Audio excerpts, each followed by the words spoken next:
प्रचोदया। सभी को सादर प्रणाम। आज स्वाध्याय एवं चिंतन की कक्षा 686 है और आज का जो विषय है वो है योग वासिष्ठ भाग 14। आज का विषय आदरणीय श्री आर्यन पांडे साहब जी लेंगे। मैं उनसे निवेदन करता हूँ कि वो अपने उद्बोधन आरंभ करें। बहुत बहुत धन्यवाद।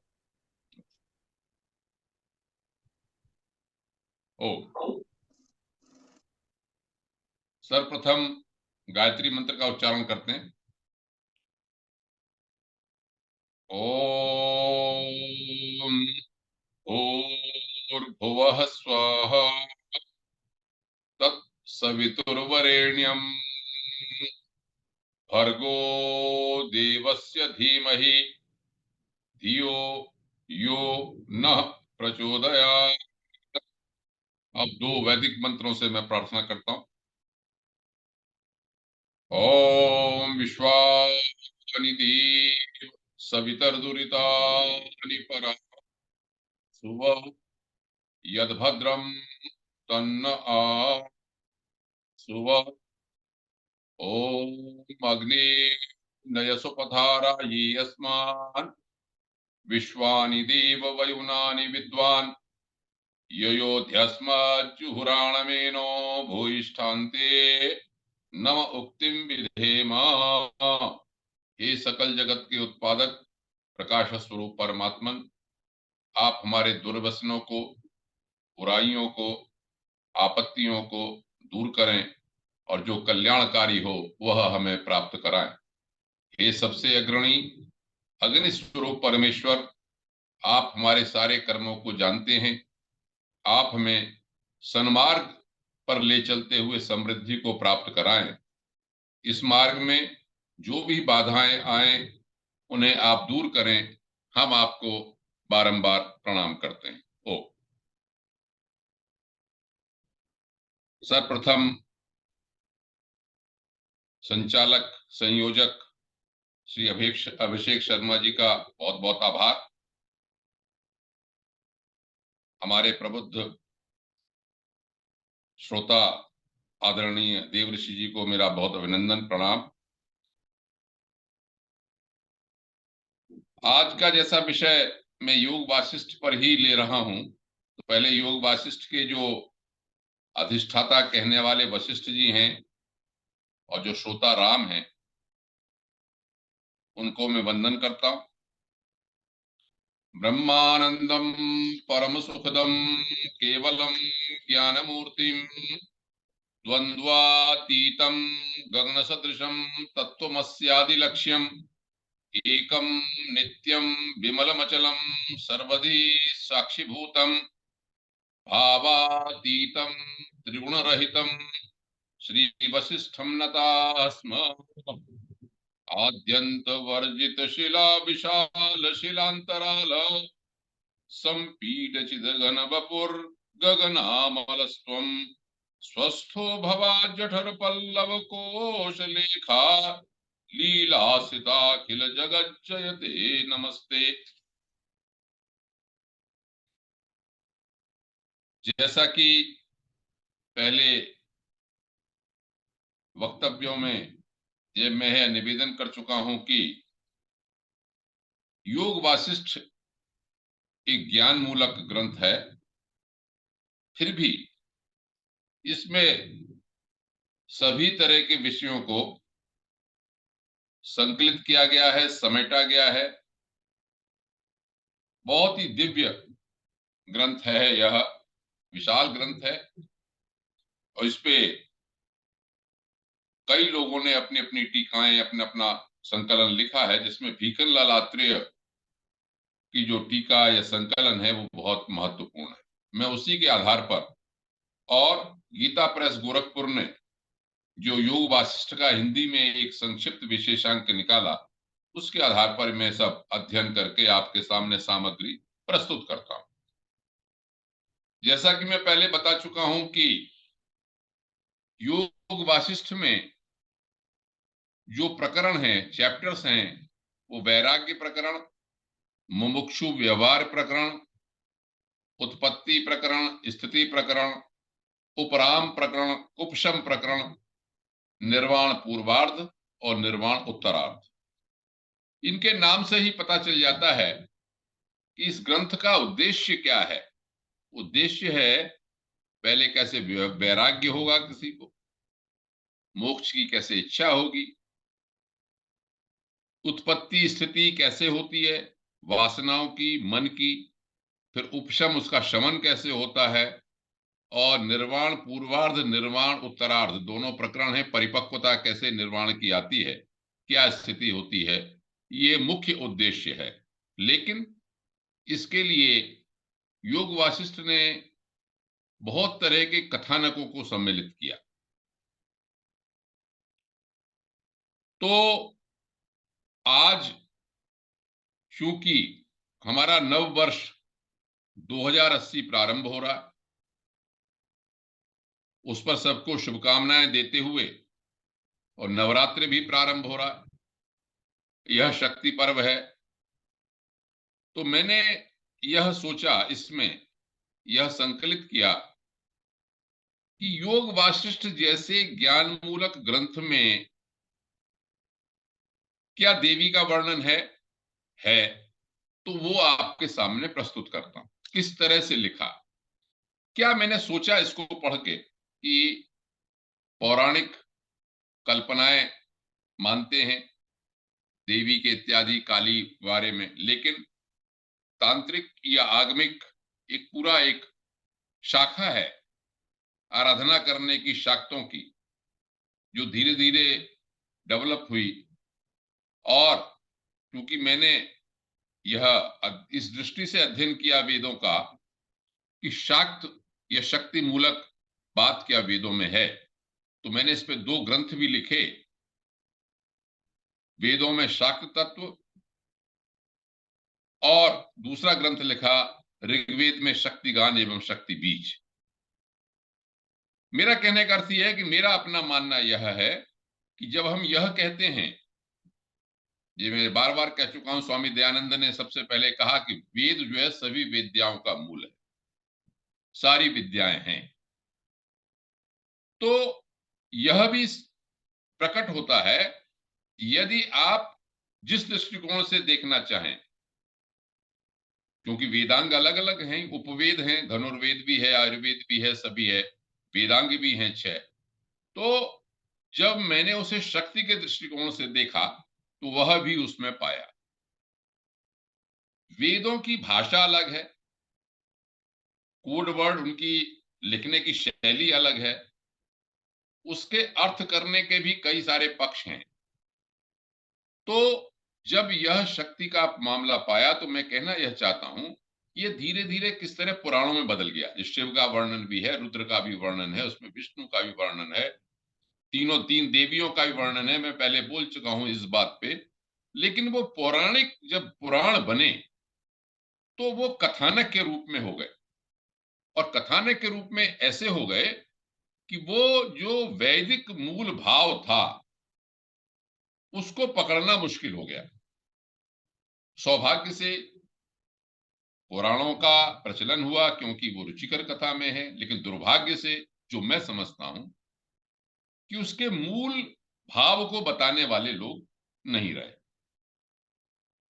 केवल हम मूर्ति पूजा को सामने देख के आकार प्रत्याकार उसी में फंस गए। जैसे पिछले वक्तव्य में योग वासिष्ठ ने कहा, यह प्राथमिक शिक्षा है, मूर्ति, आकार, साकार, क्योंकि योग वासिष्ठ ज्ञान मूलक है तो वो अपनी ही बात ज्ञान की कहते।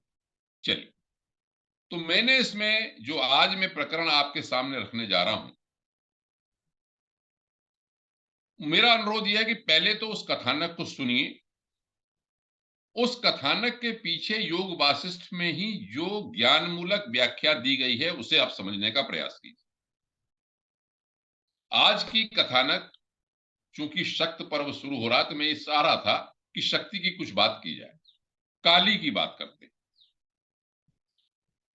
बड़ी भ्रांति सी लगती है, एक महिला है ऐसी, और बहुत लोग तो बहुत ही टिप्पणियां करते हैं कि इस तरह की भीलनी है और फलाना है, सब है। तो लेकिन देखिए, उस शक्ति को, ऊर्जा को किस तरह से वर्णन किया गया।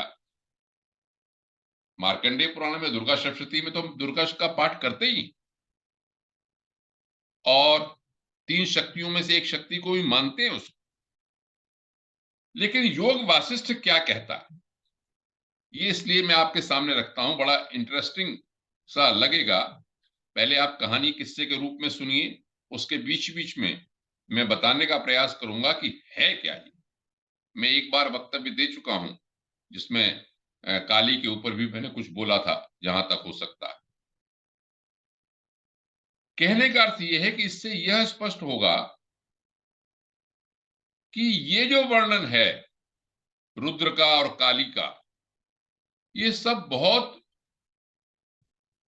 सूक्ष्म स्तर पर या उच्च स्तर पर जाके ऊर्जाओं का अनुभव किया, और वो साधारण हम जैसे लोगों को समझाने के लिए जब शब्दों में कहा, तो वो जो उच्च स्तर था उसको तो गए भूल, और जो स्त्री या आकार या जो कुछ बताया गया उसको हमने ग्रहण कर।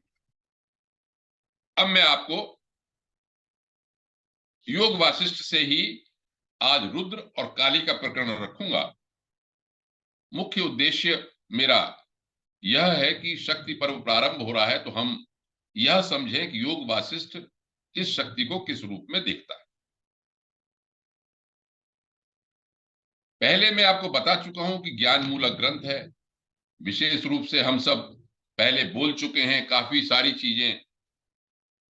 जब योग वासिष्ठ कहता है कि मन का ही खेल है, योग वासिष्ठ कहता है कि वासनाएं खत्म हो जाती हैं, निर्वाण प्राप्त हो जाता है, योग वासिष्ठ कहता है कि वो यूनिवर्सल पावर है, जब वो सोचती है सृष्टि के बारे में तो ब्रह्मा हो जाती है, जब वो कोई शक्ति संसार को जिस तरह चलते हैं उसे विष्णु कहने लगते हैं, और जब संहार करते हैं तो रुद्र कहने लगते हैं। है वो पावर, कोई भी पावर है, उसको रूप जब बदलता है तो उसे कहते हैं। और ये भी कहता है योग वासिष्ठ, ये मन का खेल है, मन के से ही जगत की उत्पत्ति होती है। मन समाप्त, वासना समाप्त, इच्छा समाप्त, संकल्प समाप्त, और सब कुछ समाप्त।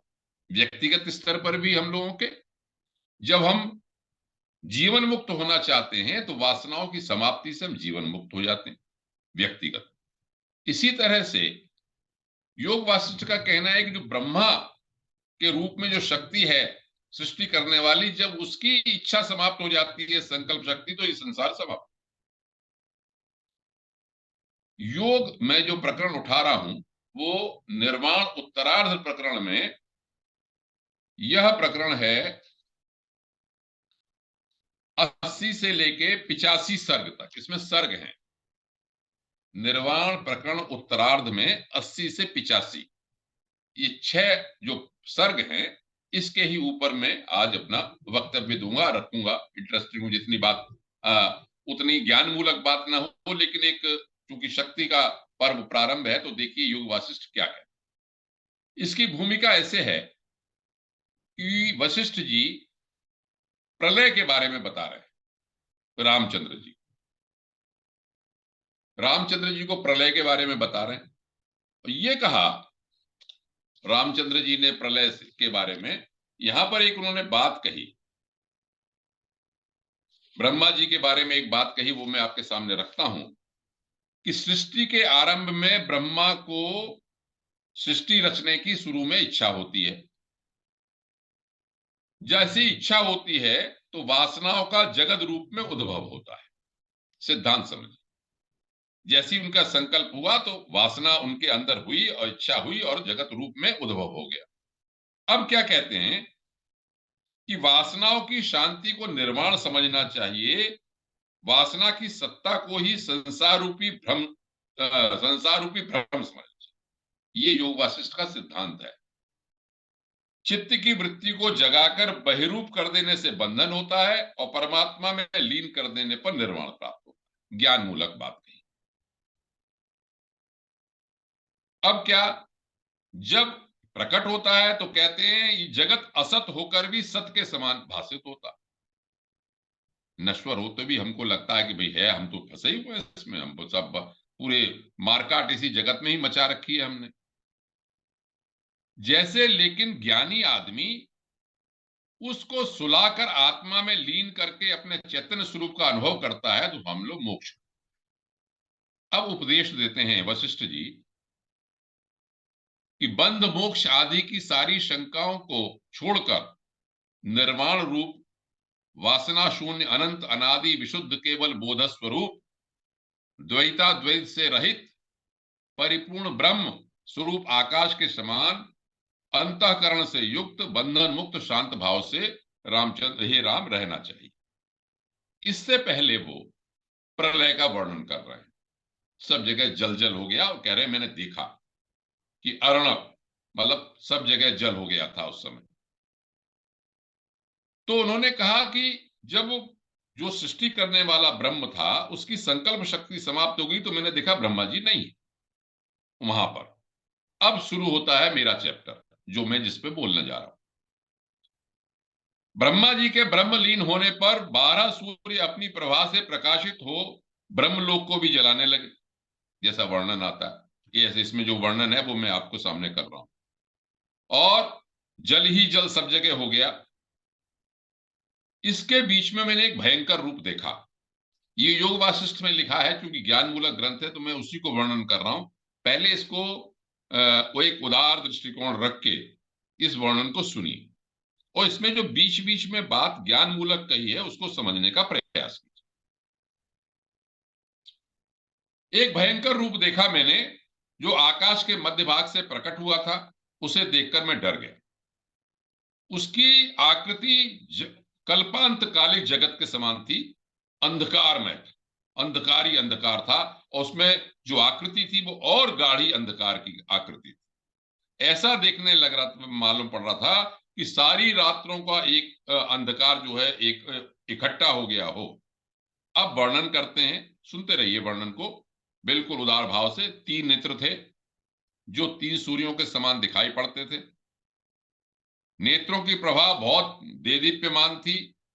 5 मुख 10 भुजाएं, प्रत्येक मुख में 3-3 नेत्र थे। अपने हाथ में एक त्रिशूल ले रखा था। अब देखिए, अनंत आकाश में उसका विशाल शरीर व्याप्त हो रहा था। पुरुष के बारे में छोड़ दीजिए, अनंत आकाश में तो कोई व्यक्ति नहीं हो सकता, ऊर्जा है। उस ऊर्जा को आप देखिए कि को जो सृष्टि की ऊर्जा जब समाप्त हो जाती है तो क्या ऊर्जा रह जाती है, इसका वर्णन रुद्रदेव के रूप में करते हैं। अब ऐसा प्रतीत होता था जैसे आकाश ही हाथ पैर आदि को धारण करके दृष्टिपथ में आ रहा हो। नासिका से निकलने वाली श्वास आने जाने से जो जल था उसको कंपित कर रही थी। अब देखिए, अब यहां पर एक टिप देते हैं। ऐसा लगता था जैसे सबका कारणभूत अहंकार ही मूर्तिमान होकर आ गया हो। अब ये जो तामस अहंकार तत्व है उसकी बात करते हैं। जो आप सृष्टि के बारे में सब पढ़ते आए हैं, पंचभूतों के जो मूल है, तो तामस अहम, अहम जो तामस है, अहम तत्व जिसमें है, वो जब वो आकार रूप लेके आ गया हो तो हाथ में त्रिशूल देखा उन्होंने। वशिष्ठ जी कह रहे तो मैं समझ गया कि ये रुद्रदेव। आप कहानी यहां पर हुई, लेकिन हम सब लोगों की जिज्ञासा है भाई, वही रामचंद्र जी ने पूछा। यही विशेषता होती है ग्रंथों की। रामचंद्र जी ने प्रश्न किया कि हे भगवान, रुद्रदेव ने ऐसा रूप क्यों धारण किया था भयानक? वे काले और विशालकाय क्यों थे? 5 मुख कौन कौन से थे? उनकी 10 भुजाएं कारण क्यों वो धारण करके इकट्ठे हुए थे? 3 नेत्र कौन से थे? उनका शरीर भयंकर क्यों था? वो अकेले क्यों थे? उनके आने का प्रयोजन किया था? वो किससे प्रेरित आए थे? उन्होंने वहां क्या किया था? और आप छाया की बात कर रहे हो, छाया उनकी कौन? इतने सारे प्रश्न कर दिए रामचंद्र जी। हमारे मन में भी उठे, भैया ये कहानी किस्सा क्या सब सुनाते रहते हैं कि भगवान है, शंकर है, 3 नेत्र हैं, सब चीज है। ये तो हम मूर्तियों में समझते हैं, लेकिन मैंने जैसे कहा आप एनर्जी के रूप में सोचते रहिए उसको। अब क्या कहते हैं, वशिष्ठ ने कहा कि हे राम, वे परमेश्वर मतलब यूनिवर्सल पावर वहां अहंकार के अभिमानी रूप से रुद्र नामधारी होकर प्रकट। रुद्र का वर्णन यजुर्वेद में भी है, सब जगह है। रुद्र का एक रूप है अब यूनिवर्सल पावर का वो। उस समय जो मूर्ति दिखाई दी वह निर्मल आकाश रूपी ही थी। महातेजस्वी भगवान आकाश रूप होने के कारण आकाश के समान ही श्याम वर्ण थे। देखिए, जो आकाश का रंग है वो काला है। जब ऊपर से देखते हैं तो कहते हैं ब्लैक सब दिखाई पड़ता, ऐसा इसमें कहा है, और वैसे भी साइंटिस्ट भी कहते हैं ये बात को। अब चेतनाकाश मात्र होने से वो आकाशात्मा कहे गए। अब देखिए, यहां पर ये शब्द बड़ा महत्वपूर्ण लगा मुझको। चेतनाकाश मात्र, वो आकाश स्पेस जो है वो चेतन, उसमें जो चेतना अवस्था है, एनर्जी जो है, इसके लिए उसने आकाश मात्र कहा। संपूर्ण भूतों के आत्मा सर्वव्यापी होने के कारण वो विशाल का है। यूनिवर्सल पावर तो सब जगह पर है। ज्ञानेन्द्रियां सब ओर से प्रकाश स्वभाव की कही गई है। पांच कर्मेंद्रियां, उनके पांच विषय। पांच कर्मेंद्रियां आप जानते ही हैं, वाक, पाणी, पाद, पायु और उपस्थ। और पांच विषय, बोलना, ग्रहण करना, विचरना, मल त्याग करना। और पांच ज्ञानेन्द्रियां भी हैं। तो उन्होंने कहा ये पांच ज्ञानेन्द्रियां, उनके जो विषय हैं पांच कर्मेंद्रियां, वो उनकी भुजाएं। यहां पर लिखा हुआ, वशिष्ठ में लिखा है, हम अपनी ओर से नहीं कह रहा, कि पांच कर्मेंद्रियां, उनके पांच विषय, ये 10 क्रमशः दाहिनी बाही भुजाएं हैं। मतलब यूनिवर्सल पावर जो हम व्यक्तिगत रूप से हमें देता, तो यूनिवर्सल पावर की भी जो स्थिति है वो वही है। और रुद्रदेव क्या करते हैं, वो जो यूनिवर्सल पावर है प्रलय के समय में, वो जब पहले तो विक्षुब्ध होता, सबको ऐसा लगता है प्रलय कर रहे हैं, और फिर वो अहंकार शरीर से रहित होकर परम शांत हो जाते।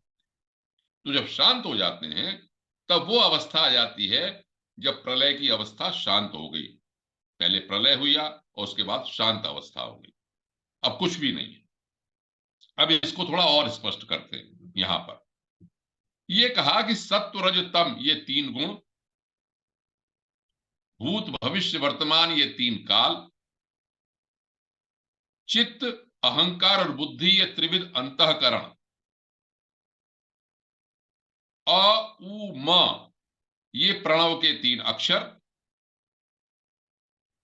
ऋक, साम, यजुर, ये तीन वेद ही उन भगवान रुद्रदेव के नेत्र रूप से स्थित हैं।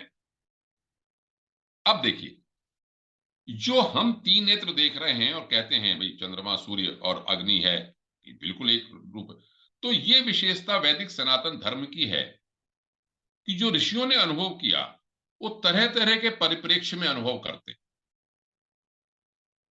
प्रणव के अक्षर में कहते हैं तीनों एक हैं, उसी के बीच में स्थित हैं, आ उ म की बात भी करते हैं।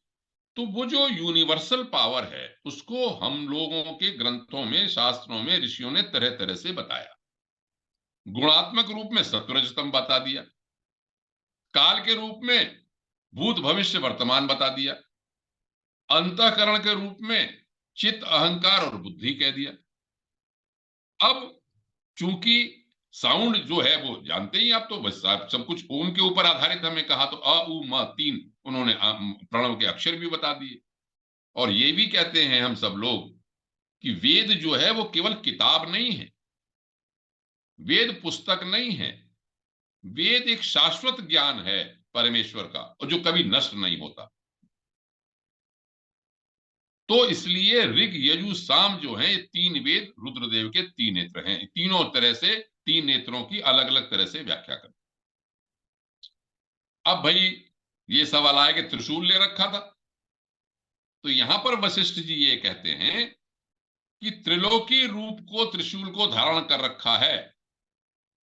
तीनों लोक जो हैं वो त्रिशूल के प्रति, त्रिशूल जो है तीनों लोकों का प्रतीक है। भूत गणों में उनके सिवा कोई स्थित नहीं था, इसलिए अहंकारात्मक, अहम वाली बात जो है, उनकी अहम तत्व, एक जो अस्तित्व की बात है, उसके रूप में वो वहां पर खड़े हुए थे। अब उन्होंने क्या किया, अब वो फिर कथानक शुरू हो जाता है, क्योंकि प्रलय होनी है, अब जल ही जल है। तो उन्होंने अपने श्वास वायु के वेग से उस महासागर जो सारा जल था प्रलय का, उसको पीने को उद्यत हुए, और देखते ही देखते उनकी श्वास वायु में उनमें समा गया, जल भी समाप्त हो गया।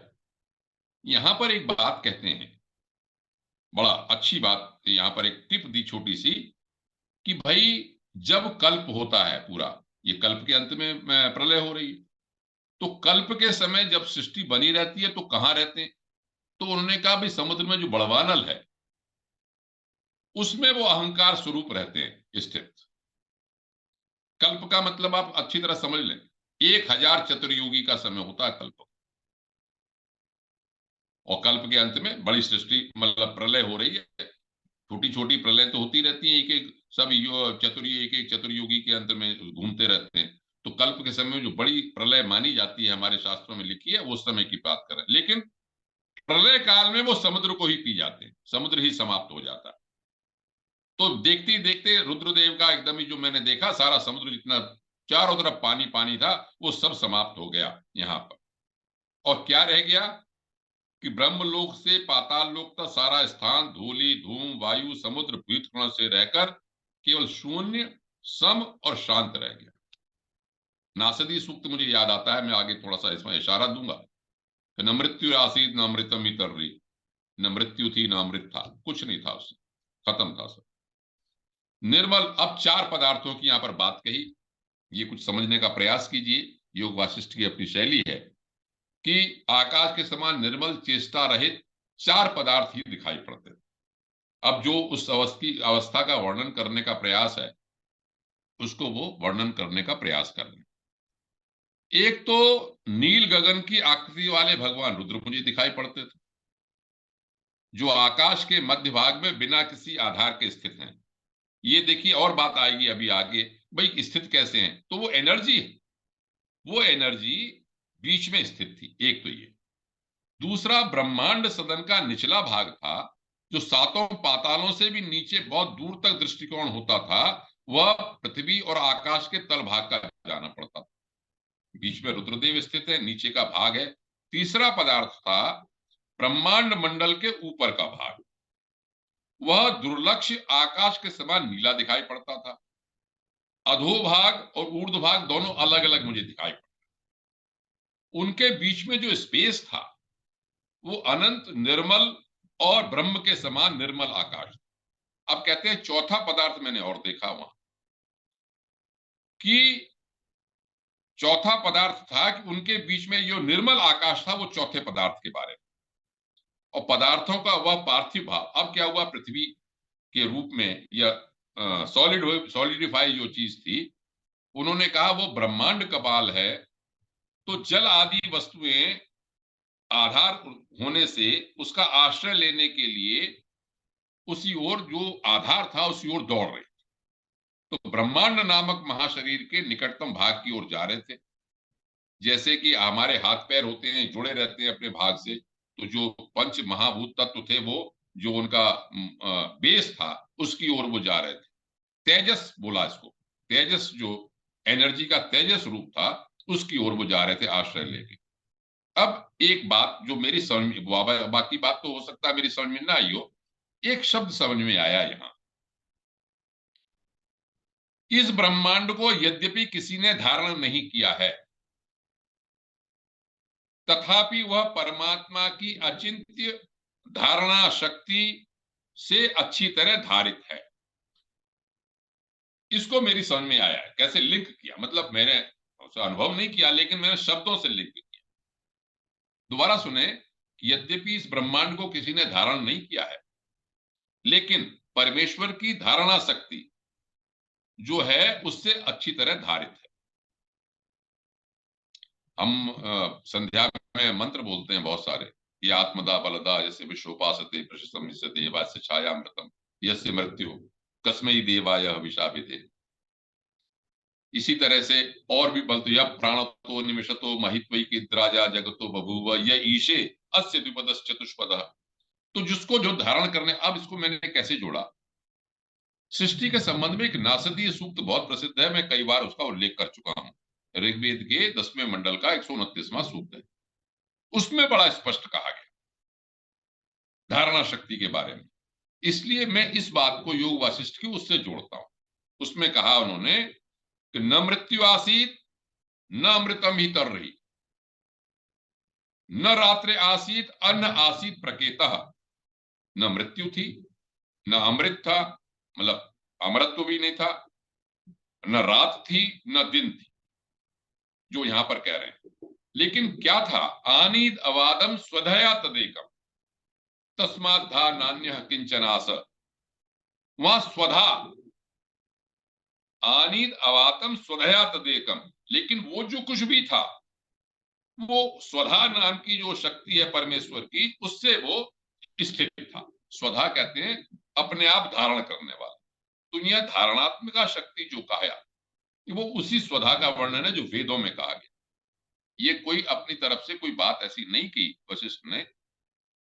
कहने का तरीका तो अलग हो सकता है, लेकिन वेद जिसको स्वधा कहते हैं, उसी स्वधा के कारण ही जब कंपन होता है, सब होता है, तो उसी शक्ति के रूप बदल जाते हैं, उस सृष्टि के रूप में हो जाती है। और ये कहा उस स्वधा के अलावा कुछ नहीं था, वो धारणा शक्ति यहां पर है। और इन्होंने ये कह दिया कि देखिए, उस स्वधा की शक्ति के कारण ही पतनोन्मुख होने पर भी गिरता नहीं। ये यूनिवर्सल ग्रेविटी की जो बात आती होगी, वो यहां पर ही है कि जो अपनी ऐसा ही यूनिवर्सल पावर में एक ऐसी शक्ति है कि उसको वो धारण किए रहते हैं सब चीज को, और आकार रहित होने पर भी स्वप्न सागर के समान साकार दिखाई पड़ता है। चेतना, काश परमात्मा में यह जगत स्थित हो जाता। अब मैं दूसरी तरफ आता हूं, अभी तक काली की बात नहीं आई। अब देखिए इंटरेस्टिंग बात, योग वासिष्ठ भी काली की बात कैसे करता। उस समय मैंने देखा रुद्र मत होकर अकांड तांडव में प्रवृत्त हो रहे। ये बड़े कमाल की बात है। तांडव, मैं यहां पर एक स्ट्रोक, एक मैंने वो लिखा था, एक क्या कहते हैं, कोटेशन लिखा था। तांडव नृत्य जो है वो कंपन से या गतिशीलता से संबंधित। वेदों के मंत्रों में भी रेणुम अपातयत,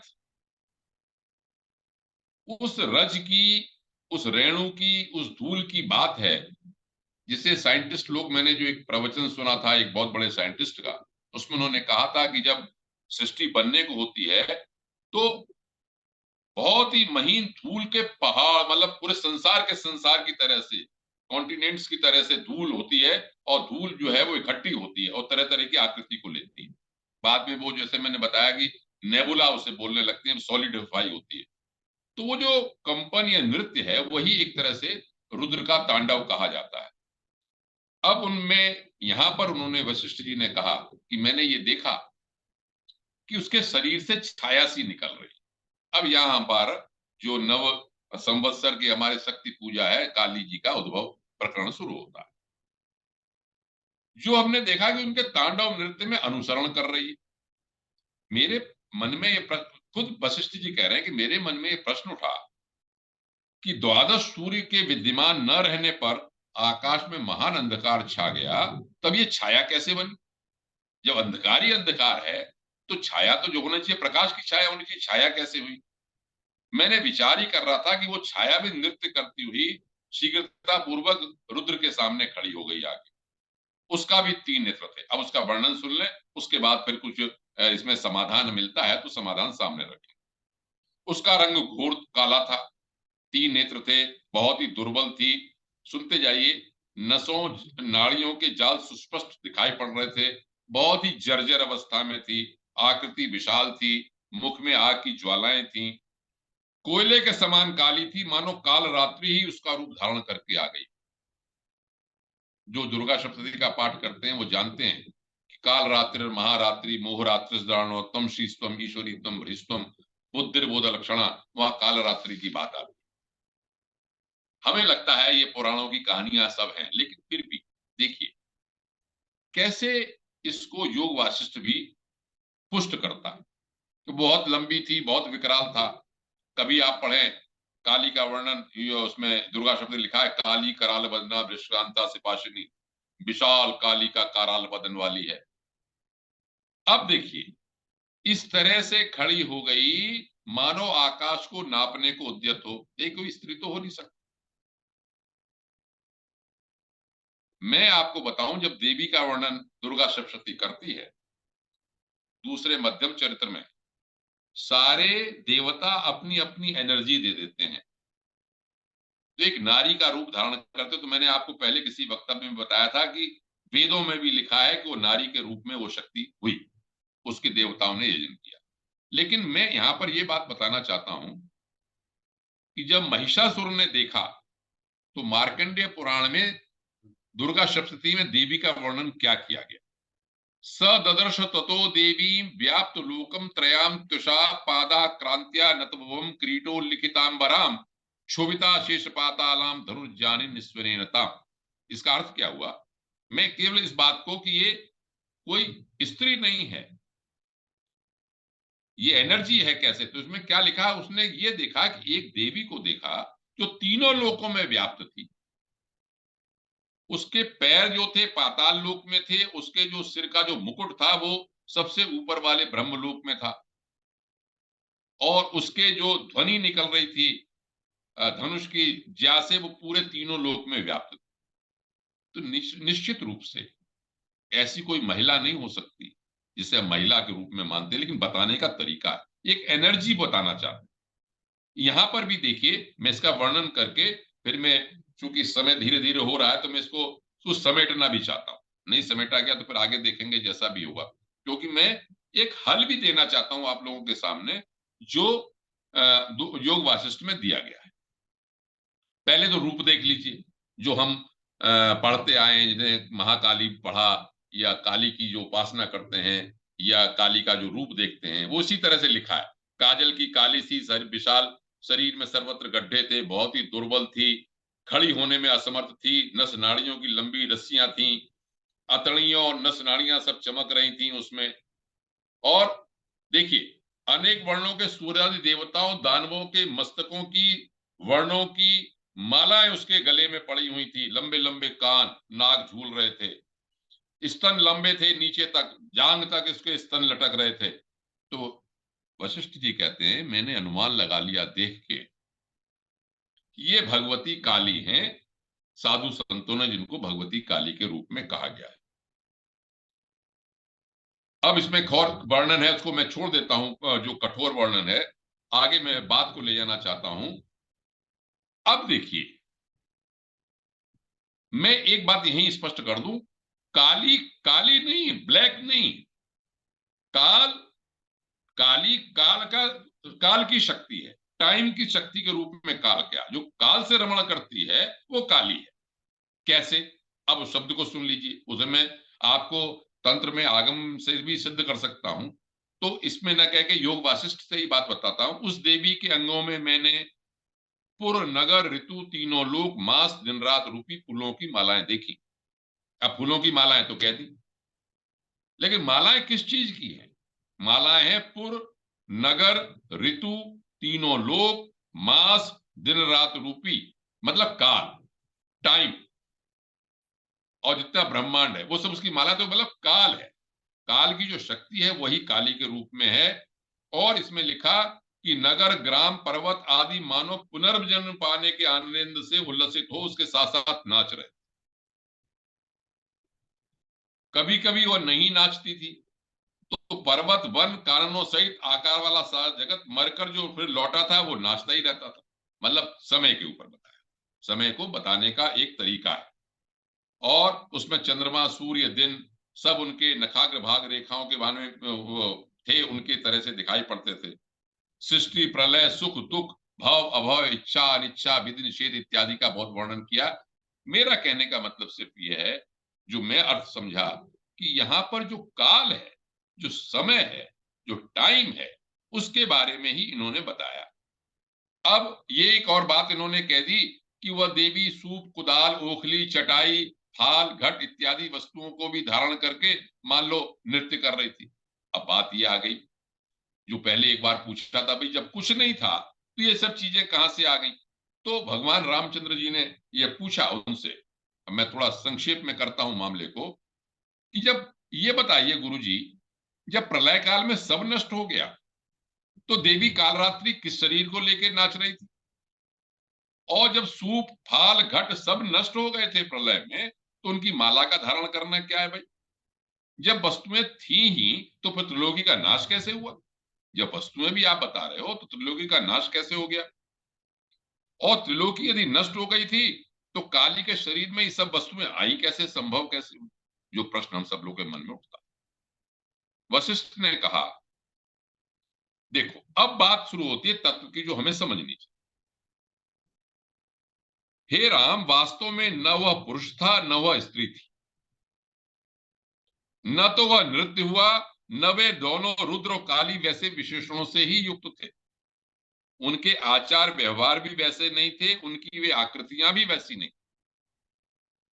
वो महसूस केवल हो रही थी। फिर कहते हैं कि कारणों का भी परम कारण, जो कारणों का भी परम कारण है। अब मेरा अपनी कोई व्याख्या नहीं है, मैं योग वासिष्ठ की बात बोलता हूं। वह अनादि चिन्मय आकाश स्वरूप अनंत शांत प्रकाश स्वरूप अविनाशी सर्वव्यापी सच्चिदानंद शिव स्वरूप साक्षात ब्रह्म ही रुद्र के आकार में दिखाई पड़ता था। मेरा कहने का अर्थ यह है कि संशय मिट जाने चाहिए। पौराणिक कथानकों का जो भी वर्णन है उसके मूल में वह परम यूनिवर्सल पावर ही है। जगत का नाश होने पर जो हम रुद्र के रूप में हमें दिखाई पड़ा, वह चेतना का स्वरूप परमात्मा ही था। चेतन होने के कारण परमात्मा अपने चैतन्य स्वभाव को, वैभव को छोड़कर रह नहीं सकता, इसलिए वो हमें रुद्र भाव में दिखाई पड़ा। सृष्टि करता है तो ब्रह्म हो गया, और जब प्रलय कर रहा था जो चेतना शक्ति थी वो हमें रुद्र रूप में दिखाई पड़ी। अब एक तर्क देते हैं, ये सोना जो है वो हमें दिखाई पड़ता है कड़े के रूप में, आभूषण के रूप में, माला के रूप में, मुकुट के रूप में, कानों के रूप में। लेकिन अगर उसको त्याग कर दे तो भी तो रहता तो सोना ही है। परमात्मा तो परमात्मा ही रहेगा। इसलिए अब सगुण की बात कह दी कि उमा महेश्वर आदि सगुण रूप धारण धारण करके वो लीला करता है। वो लीला स्वभाव को छोड़ नहीं सकता। जो वो सगुण साकार की बात कहते हैं, या उपनिषद भी कहते हैं, तो कहते हैं सभी नैव रमे, उसने रमण नहीं किया, अपने को दो भागों में बांट लिया, या हम लोग कृष्ण को कहते हैं लीलाधारी हैं, इत्यादि इत्यादि। तो ब्रह्म भी संकल्प के द्वारा अनेक रूप में प्रकट होता है। एको हम बहुश्याम, ये संस्कृत की बात आप सब जानते हैं। मैं श्वेताश्वतर उपनिषद का एक मंत्र बार बार कहता हूं कि स एको अवर्णो बहुधा शक्ति योगात वर्णान अनेकान निहितार्थो ददाती। वह अवर्ण है, कोई उसका रंग नहीं है, कोई उसका समुदाय नहीं है, कोई उसका अक्षर नहीं है, लेकिन फिर भी वो निहितार्थ बहुत तरह से रूप में प्रकट होता है। अब यहां पर ये बात आई, मैं इसे आगे बढ़ा रहा हूं, 5 मिनट और लेता हूं मैं। अगर मौका लगेगा तो आगे इसे बढ़ाऊंगा मैं, अगर अगले उसमें, तो मैं 27 को फिर मेरा पड़ेगा प्रवचन। तो ये कहा उन्होंने कि ये जो शक्ति है, यही भूत भविष्य वर्तमान काल के जो अंदर शक्ति है, परमात्मा स्वरूप है। चिन्मय परमा का स्वरूप परमात्मा का जो वर्णन किया गया है श्रुतियों में, जिसे शिव कहा गया है वेदों में, वही प्रलय काल में रुद्र होकर नृत्य करता है। हे राम, रुद्रदेव की जो आकृति वास्तव में बताई है मैंने, वो वास्तव में उनकी वैसी आकृति है नहीं, वर्णन करना पड़ता है उस तरह से। आकाश ही स्फुरित होता है, जो कोई ऐसा व्यक्ति नहीं है, वो आकाश जो स्पेस है उसकी ही इस तरह की लहर बनती है, उसमें मालूम पड़ता है इसको। तो मैंने ही उसे यथावत रूप से जाना, दूसरा कोई उसे तत्व, जो तत्व दृष्टि से रहित है, वो उसे समझ नहीं सकता। चिदघन परमात्मा का स्पंद है, कंपन है यह, शिव का स्पंद स्फुरण है। जो स्फुरण होता है, जब उसमें गतिशीलता होती है तो हमें लगता है वो नृत्य कर रहा, तो हम कहते हैं नृत्य रूप में प्रकाशित हो रहा। अब अगले सर्ग में, आज समय खत्म हो रहा है तो थोड़ा सा बता के मैं आगे कोशिश करूंगा और चीजें बताने की। शिव और शक्ति का इसमें यथार्थ स्वरूप का विवेचन किया गया। मैं इसी पर ज्यादा जोर देना चाह रहा था, लेकिन पढ़ाने कहानी किस्सा हो गया तो तब तक समय बीत रहा है। अब इस सर्ग में 84 और 85 जो सर्ग है, उसमें शिव और शक्ति का विवेचन किया गया। राम ने यह प्रश्न पूछा कि मुने, अब यह बताइए कि जो काली नृत्य करती है उसका स्वरूप क्या है? वह जिन सूप, फाल, कुदाल, मूसल आदि वस्तुओं की माला धारण करती है, उसका स्वरूप हम सब वर्णन करते हैं इस तरह से। तो वही रामचंद्र जी ने भी पूछा उनसे कि भाई क्या है ये। तो थोड़ी बात कह के मैं इसकी भूमिका बना के समाप्त करता हूं। अगले वक्तव्य में इसको और बढ़ाने का प्रयास करूंगा और दूसरी चीज भी बताऊंगा कुछ। उन्होंने ये शुरुआत की कि वे जो भैरव या रुद्र बताए गए हैं वो चेतना का स्वरूप है। उनकी जो मनोमयी स्पंद शक्ति है वह काली है, वह शिव से भिन्न नहीं है। इसमें आगम ग्रंथों में बहुत सारे मेरे सामने इस समय मेरे पास वो रखे हुए हैं उदाहरण, जिसमें कहा कि कोई भेद नहीं है शिव और शक्ति। एक इशारे के लिए मैं आपको ये बता देता हूं इसमें कि जब दुर्गा सप्तशती पढ़ते हैं तो उसका जो नवम अध्याय और दशम अध्याय है उसका ध्यान अगर पढ़ेंगे कभी तो नवम अध्याय में कहा अर्धाम्बिकेश मनुष्यम वपुराश्रयाम, अर्धनारीश्वर की कल्पना। ये उपनिषदों के ऊपर ही आधारित है, जहां उन्होंने कहा कि अपने को दो हिस्सों में बांट, वहीं से चला, मैं ऐसा मैं समझता हूं। इसी तरह से जो दशम अध्याय है उसका जो ध्यान करते हैं दुर्गा सप्तशती में, उसमें रम्यई भुजैष दहतीम शिव शक्ति रूपा, शिव और शक्ति के रूप का वर्णन है वहां पर। तो यहां पर मैं लौट के अपनी इसी बात पे आता हूं कि सगुण साकार जो दिखाई पड़ता है, लेकिन ये मूल रूप में उस यूनिवर्सल पावर की जो विभिन्न शक्तियां हैं उन्हीं को वर्णन करने का इस तरह से प्रयास, क्योंकि कहना है किसी तरह से। तो वही बात कहा कि जो शिव हैं वो तो चेतना का स्वरूप है, जो मनोमयी उनकी स्पंद शक्ति है वो काली है। स्पंद शक्ति, शक्ति भी कई तरह की, आह्लादनी शक्ति है, स्पंद शक्ति है, इच्छा शक्ति है, क्रिया शक्ति है, तरह तरह से शक्तियों के रूप कहे हैं। और इसे श्वेताश्वतर उपनिषद में भी कहा है, परास्य शक्तिर विविधैव श्रूयते स्वाभाविकी ज्ञान बल क्रिया च। उसकी जो परास्य शक्ति है यूनिवर्सल पावर की, वो तरह तरह से कही जाती है। स्वाभाविकी ज्ञान बल क्रिया, स्वाभाविक की शक्ति, ज्ञान की शक्ति, बल की शक्ति, क्रिया की शक्ति।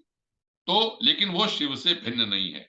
जैसे वायु और उसकी गति दोनों एक हैं, अग्नि और उसकी उष्णता दोनों एक हैं, दाहकता एक है, दाहक शक्ति एक है, अग्नि एक है। इसी तरह से सच्चिदानंद शिव और उसकी स्पंद शक्ति क्रिया रूपी, क्रिया शक्ति रूपी माया दोनों सदा ही एक हैं। मैं अब समय हो रहा है, क्योंकि इसे बताने में और समय लगेगा, तो मैं इस वक्तव्य को यहां समाप्त करता हूं। कहने का अर्थ मेरा सिर्फ आज के वक्तव्य का यह है, यह नवरात्र का समय है। ऋषि मुनियों ने देखा इस समय को, ऋतु संधि को, यदि हम इसमें साधना करें तो हमें एक विशेष शक्ति शीघ्र प्राप्त हो सकती है। इन दिनों में शक्ति का ज्यादा संचरण होता है। इसको हम नवदुर्गा की उपासना भी कहते हैं, नवरात्रि की उपासना भी कहते हैं। लेकिन जो गायत्री के उपासक हैं, जो राम के उपासक हैं, किसी चीज के भी उपासक हैं, यदि शक्ति का संचय करना है तो साधना का समय है ये, और किसी भ्रम में नहीं पड़ना चाहिए। मैंने जानबूझ के इसलिए रुद्र और काली का प्रकरण योग वासिष्ठ से उठाया कि योग वासिष्ठ जैसा ज्ञान मूलक ग्रंथ भी इसका वर्णन करता है। ठीक है, प्राथमिक दृष्टि से हमको पौराणिक कथाओं में भिन्नता लग सकती है, ऐसा लग सकता है ये गप में है, लेकिन नहीं। अगर आप श्रद्धा विश्वास से समझें और तत्व को समझ लें तो आपको लगेगा कि नहीं भाई, यूनिवर्सल पावर एक ही है, उसके तरह तरह से नाम है, तरह तरह का रूप है, और वो जो अलग अलग भिन्न भिन्न समय में काम करते हैं तो भिन्न भिन्न तरह की उसकी शक्तियां हैं। हम उसका एक मॉडल हैं। यत पिंडे तद ब्रह्मांडे, हमारे अंदर भी उसी तरह की मन की शक्ति, अहंकार, चित्त, बुद्धि सब दी एक छोटे से अंश में, और जो परम शक्ति है उसमें भी वही सब शक्तियां हैं। और वो जब प्रलय काल सृष्टि बड़ी करती है, हम छोटी बहुत, थोड़ी बहुत करते हैं। गलती ये है कि हम अपने कर्मों में, अपने वासनाओं में, अविद्या में फंसे रहते हैं। तो हम ये प्रयास करें उस परम सत्ता की, उस परम शक्ति की शरण में जाएं, अपने रूप को जाने और साधना करें। बिना साधना के शास्त्र कहते हैं कुछ प्राप्त होने वाला नहीं है। कुछ भी करें, साधना करें, अपने रूप को जानने का प्रयास करें और जो भी समय है इसका लाभ उठाने का प्रयास करें। मैं अगले वक्तव्य में इसी बात को 27 को, चूंकि वो नवदुर्गा में ही पड़ रहा है, कुछ और बात अपने सामने, आपके सामने रखने का प्रयास करूंगा। मैं अपने वक्तव्य को समाप्त। बहुत बहुत धन्यवाद कल आपका। और अब किसी का भी यदि कोई प्रश्न हो तो वो उसको अनम्यूट करके पूछ सकते हैं। और उसके पश्चात मैं ऋषि अंकल से निवेदन करूंगा कि वो धन्यवाद के 2 शब्द कहें। पहले जिसका भी जो प्रश्न हो वो अपना पूछ सकते हैं प्रश्न अनम्यूट करके।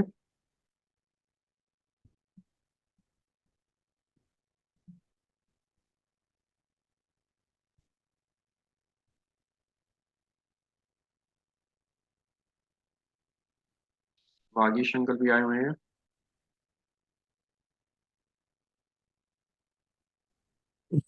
सर मैं आया हुआ नहीं हूँ, अभी रास्ता आ रहा हूँ।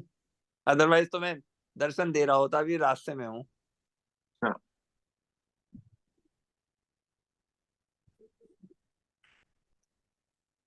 देव ऋषि जी। प्रणाम। प्रणाम सर। प्रणाम बहन जी, प्रणाम। जी सर, जो आपने ये कहा कि ये साधना का समय है, एक्चुअली साधना क्या होनी चाहिए, इसका क्या स्वरूप होना चाहिए?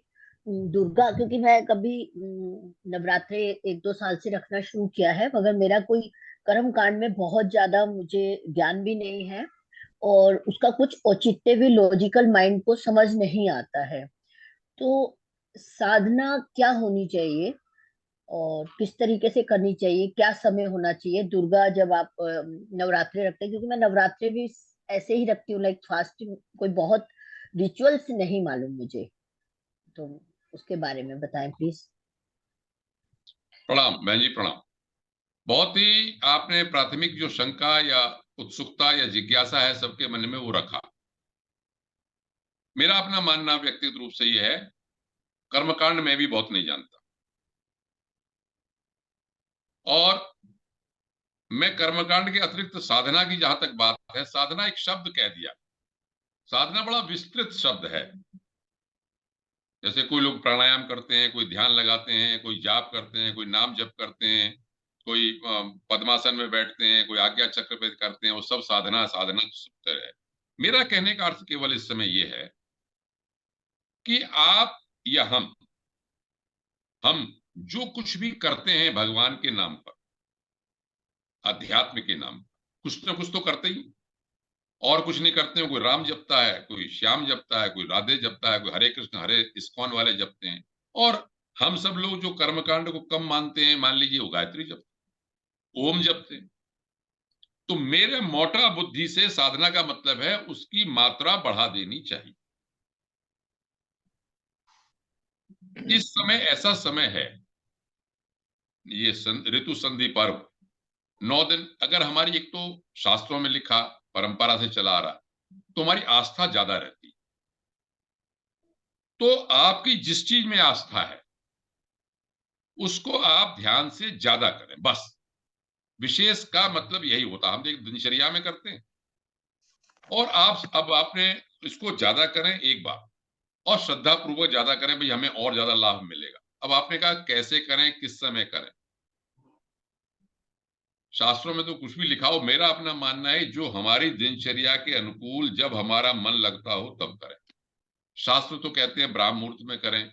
मैं कहता हूं कि हमें ब्राह्म मुहूर्त में हम नहीं उठते, हमें नींद आती है, हमारी दिनचर्या ऐसी नहीं है, हम गृहस्थी में लगे हुए हैं। आपको, मुझे नहीं पता, जैसे बच्चों को, मुझे किसी के बच्चे हैं, किसी को जाना है, किसी को खाना बनाना है, कुछ करना है, तो जो समय उचित लगे बस उसकी संख्या बढ़ा दे, मात्रा बढ़ा दे, श्रद्धा बढ़ा दे।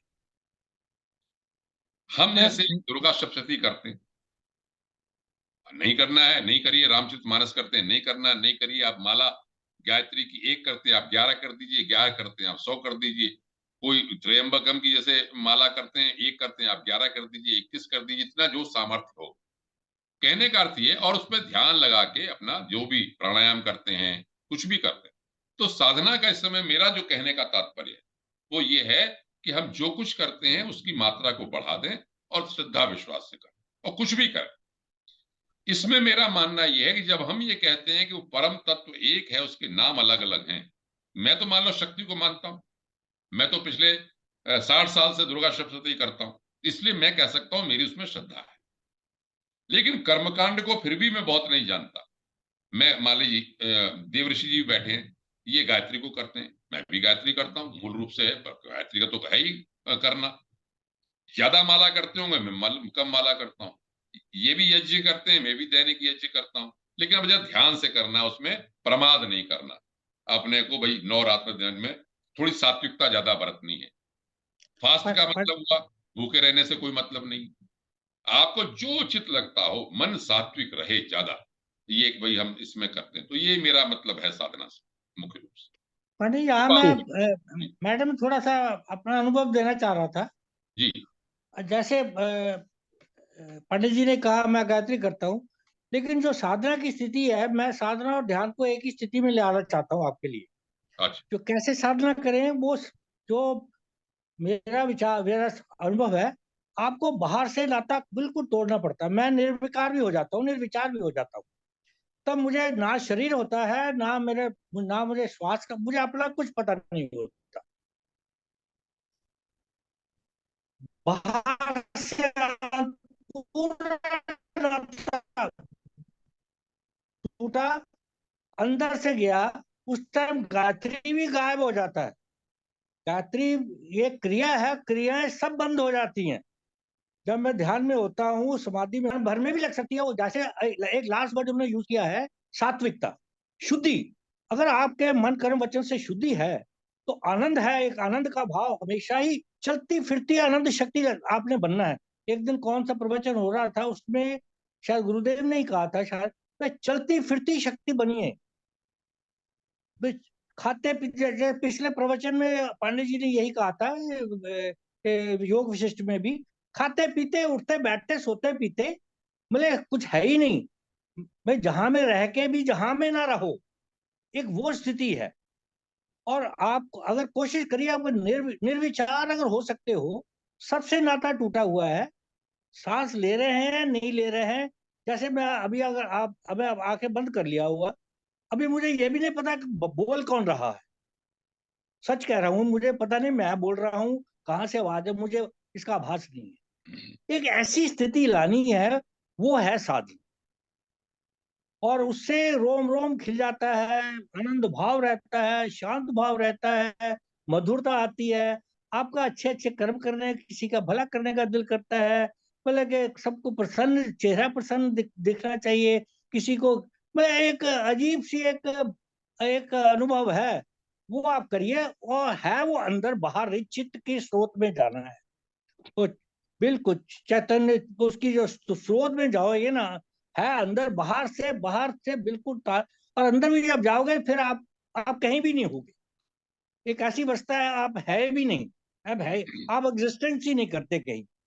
वो अवस्था कितनी देर, मैं ज्यादा देर नहीं रह पाता उसमें।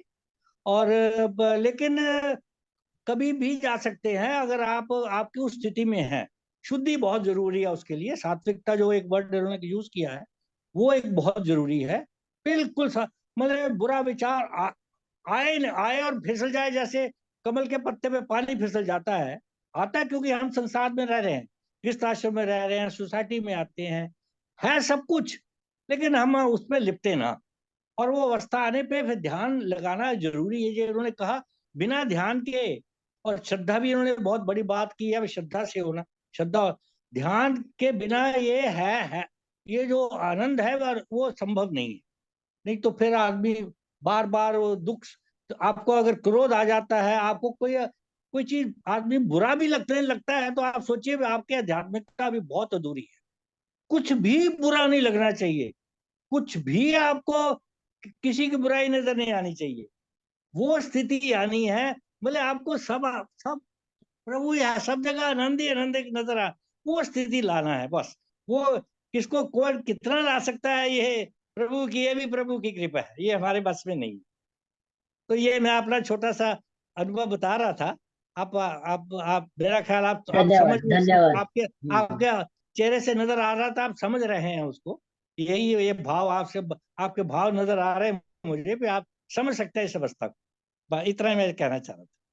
और पांडे जी इस पे कुछ बोलना चाहेंगे तो पांडे जी भी बोल सकते अरे नहीं, मैं तो आपके आगे क्या बोलना, साधना करने वाला।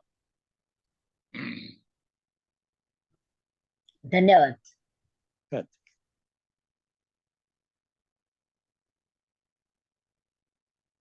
और कोई प्रश्न?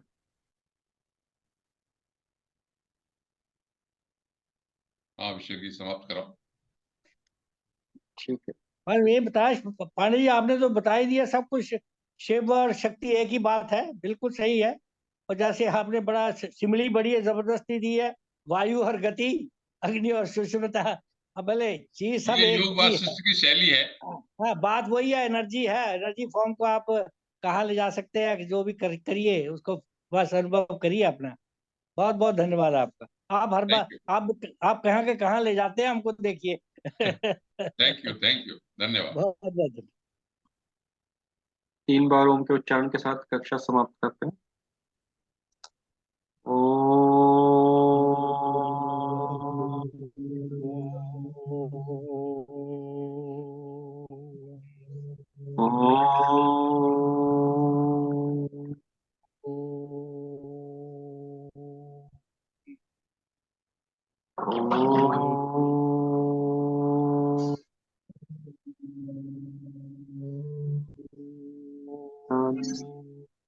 शांति शांति। सभी का बहुत बहुत धन्यवाद। प्रणाम।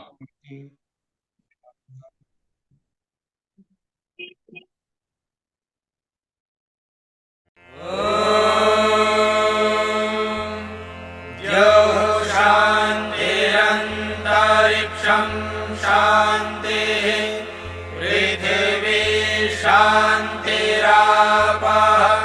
शान्तिरोषधयः